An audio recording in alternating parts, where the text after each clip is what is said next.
News 28 मराठीमध्ये आपले स्वागत आहे। आजच्या मोठ्या बातम्यांबद्दल बोलूया। लहुजी ब्रिगेडच्या वतीने केडर दिशा आणि दशा या विषयावर कैंप आयोजित करण्यात आला। जेवती दिनांक 21 मार्च 2026 ला लहुजी ब्रिगेडच्या वतीने मातंग समाजाचा इतिहास, वर्तमान आणि भविष्य या विषयावर कॅडर कॅम्प आयोजित करण्यात आला होता।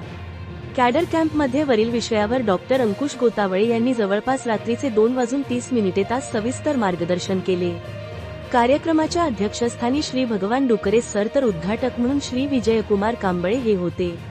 दुसऱ्या सत्रात खुले चर्चासत्र घेण्यात आले, त्यामध्ये श्री शाहीर तुकाराम जाधव, डॉक्टर चरण केदासे, श्री गजानन गायकवाड, डॉक्टर बाबू अक्रुपे, श्री अंबादास कंचकटले, डॉक्टर पांडुरंग भालेराव, श्री अंबादास गोतावळे, श्री ज्ञानेश्वर गायकवाड, श्री विजय गोतावळे यांनी आपले मत व्यक्त केले।